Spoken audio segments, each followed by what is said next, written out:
Un désastre. C'est tout simplement un désastre que vit actuellement la France. Le mot crise ne suffit plus à définir la situation présente. La France vit des heures de désillusion aussi profondes que celles qu'elle avait connues en mai 1940.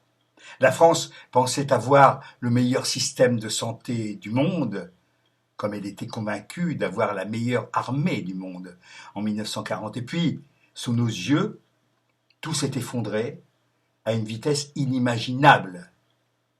On se demandait pourquoi la France avait manqué d'avions efficaces, d'armements modernes, comme des chars d'assaut, et pourquoi les soldats portaient encore des bandes moltières, alors que les soldats allemands avaient des bottes en cuir.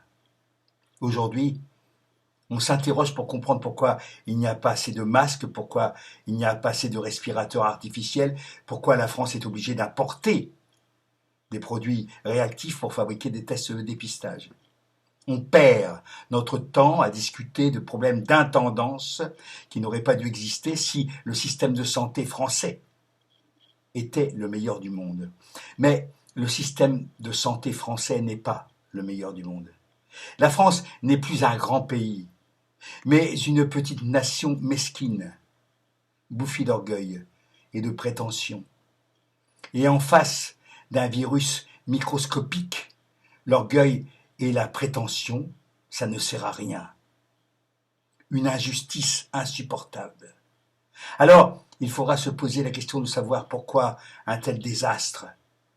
On ne peut pas s'empêcher de se tourner vers la fameuse étrange défaite de Marc Bloch, qui, ayant vécu la défaite de 40 de l'intérieur, se posait la question de savoir pourquoi cela avait été possible. Et cette catastrophe en cours nous amène inévitablement aux mêmes conclusions. Incompétence, inorganisation, absence de vision à long terme, improvisation. En résumé, nullité de nos dirigeants et en particulier de ceux en charge du système de santé français. Cette génération de hauts responsables de santé en France est en train d'entrer dans l'histoire comme les généraux de l'armée française en 1940, une caste de petits chefs, de techniciens imbus de leur position, de leur suffisance, qui face au coronavirus avaient une guerre de retard, comme la plupart des généraux de 1940, qui se croyaient encore en 1918. Ceux qui en payent le prix, ce sont les morts de plus en plus nombreux, mais aussi les médecins et soignants qui se sacrifient en y laissant leur peau pour rattraper les erreurs dont ils ne sont pas responsables. C'est toujours le troufion de base qui paye de sa vie, la nullité de sa hiérarchie. La France n'est plus un grand pays, mais une petite nation mesquine, bouffie d'orgueil et de prétention. Cette justice insupportable, il faudra en répondre d'une manière ou d'une autre. Le président de la République a très vite comparé cette épidémie à une guerre. Cela pouvait sembler habile afin de mobiliser la nation entière contre le terrible ennemi. Mais cette comparaison se retourne déjà contre ceux qui croyaient en tirer parti, car en face d'un tel désastre, il ne pourra pas se contenter de quelques gerbes de fleurs et d'une distribution de légions d'honneur. Le besoin de justice est le sentiment qui structure une société. Quand il est bafoué, ce n'est pas seulement le système de santé français qui s'effondre, mais la totalité de l'édifice. Cet excellent article est signé Charlie Hebdo. J'ai cessé de lire Charlie Hebdo à partir du moment où Ciné a été viré pour de fausses raisons. Par Val, qui a commencé comme gauchiste à côté de son compère, Fonte, chanteur, un duo de chanteurs contestataires et gauchistes.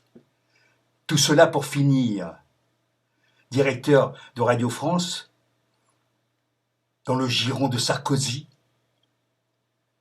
cette espèce de gauche de merde, donneuse de leçons, et finalement virant aussi, s'acharnant sur Denis Robert.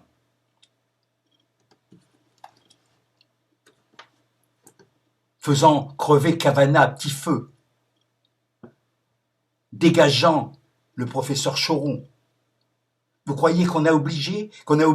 Franchement, vous croyez qu'on a oublié vos saloperies à tous ceux qui, partant de l'extrême gauche, sont arrivés dans les poubelles du pouvoir comme des merdes? Alors oui, c'est très bon, cet article, mais il vient après des articles de Monsieur Valls contre les gilets jaunes. Alors il faudrait savoir où vous êtes, parce que pour l'instant, vous êtes des merdes. Voilà. Et vous aussi, vous devrez rendre des comptes. Vous aussi, Monsieur Valls, vous devrez rendre des comptes. Exactement comme ceux que Charlie Hebdo, aujourd'hui, avec d'autres signatures, je suppose. Peut-être un peu plus digne, mais j'en suis pas sûr. Je n'en suis pas sûr. Demande à tous ces possédants, à tous cette fausse noblesse, cette racaille, cette mafia, de rendre des comptes. Vous devrez aussi, Monsieur Valls, rendre des comptes.